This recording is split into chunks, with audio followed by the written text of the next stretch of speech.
Okay, in variable partitioning, we are not going to divide this main memory into fragments. So instead, so based on the process, so suppose this is the secondary memory, there are some processes like P1, P2, P3, P4, P5, so on. So assume that the size of this main memory is 45 KB. So now the process P1 is of 10 KB, and then process P2 12, 16, 14, 16. So then what will happen? Initially process P1 will be allocated, so it will allocate 10 KB here, and then we have process P2, so we will allocate 12, and then process P3 we have 16. So what is the total allocation? 22, 28, 38. So another 7 is left. So next we cannot allocate P4 of 14 KB because only we are left with data 7 KB. So one thing we can notice, so first of all we are not dividing the main memory into partitions. So based on the process size, we are going to load a process from secondary memory to main memory, and we'll allocate one after the other. See here, P1 is allocated 10 KB, P2 is allocated 12 KB, so already we are allocated 22 KB, and then P3 of 6, which is 38 KB. So only 7 KB is left, but next process is of 14 KB, so we cannot allocate. So you can observe here, there is no internal fragmentation. So because we don't have any partitions, so this method will not suffer from internal fragmentation. But so sometimes we are left with some empty memory. So like here we are left with 7 KB, so which is of no use here. We cannot allocate other process. So and one more thing, so even though the total size of main memory is 45 KB, we are not able to allocate process P4 with 14 KB and process P5 with 16 KB. The reason is because of the fragmentation. So here it suffers from external fragmentation. So internal fragmentation is not there, but we have a external fragmentation in variable partitioning. So here if you observe this method, so firstly the degree of multiprogramming is not constant, so it depends on the process and process sizes. So the number of process that are going to enter main memory is not fixed, so we will not be knowing the number of processes.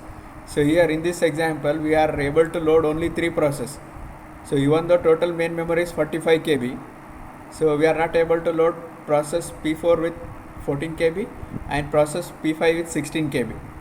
So we can conclude that the degree of multiprogramming is not constant. So it may increase or it may decrease. See this example, it is only 3. So if process of size smaller, then there can be a more.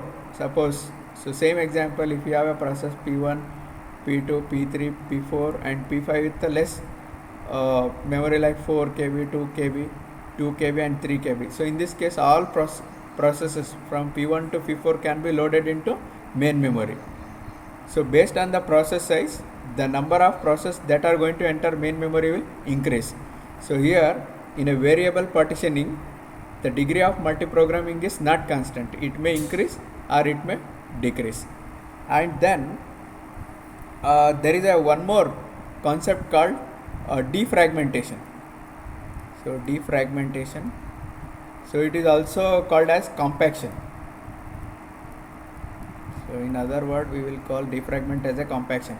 So what we can do is, suppose here assume that here some portion of the memory is free, and in the beginning and at the last also we are left with some portion of the memory. So now there can be a physical movement of data from one place to other place. I can load this data to this place or this data to this place. So there can be a physical movement. So we can load that entire data to this location. The problem associated with the defragmentation is, see, when we load data from one location to other location, so we are binded with addresses. So addresses also change, and similarly when addresses are changed, when address changes, again we need to look at the different addresses. So that is the reason the defragmentation is a complex. So usually we will avoid a defragmentation and we will wait process to complete its execution. Suppose here P1 is of 10 KB. So after executing P1, so we will be left with 10 KB. So 10 KB, so we can use for the next process. So usually, so what we will do, instead of defragmentation, we will wait for a process to complete its execution. So once the process completes its execution, so if the memory is available in the main memory, then we'll try to allocate with the next process. So these are the important thing. And one more problem with the defragmentation is it is a time consuming. So as I said, see, whenever memory is left out, we are trying to move memory from one location to other location. So it's a time consuming. So as well as addresses will change. So that is why this is a complex process which we will usually avoid. So we will wait for process to complete its execution. Once the memory is available, then only we'll go for allocation of next process. So once again we can quickly revise. So what is the first thing in variable partitioning? So degree of multiprogramming. Degree of multiprogramming is not constant. So not constant. So not constant. So it may increase or it may decrease. So both the possibilities are there. The processor of smaller size, then the degree of multiprogramming increases. The process of bigger size, then the degree of multiprogramming will decrease. Second one, it will not suffer with the internal fragmentation. It suffers with the external fragmentation. External fragmentation. So in contiguous memory allocation, we can go for a defragmentation. So defragmentation means, so it is also called as a compaction. So compaction. So I can take one example here. Suppose here some portions are left out. So these two portions are left out. So remaining, will assume that all are allocated with some processes. So now these two we can combine. So suppose this is a 4 KB and this is a 2 KB. So 6 KB we can combine by loading this particular memory to here or this to here. So this is a complex process because of it's a time consuming. First of all, it is a time consuming, and then there will be a change in address. So we will avoid defragmentation. Instead of that, we will wait process to complete its execution, and then we'll go for the allocation of next process. So this is about variable partitioning. So the main difference between fixed partitioning and variable partitioning is, here in the fixed partition the degree of multiprogramming is constant. So it is a constant here. So here the degree of multiprogramming is not constant.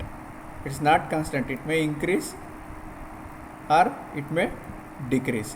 So that is the first difference. And then here there is an internal fragmentation. Here we don't have internal fragmentation. So try to understand. These are the two difference between fixed partition and variable partition. So these are two types of partitioning with respect to contiguous memory allocation.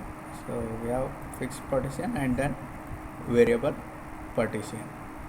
So here we can go for a defragmentation. So we can go for a defragmentation.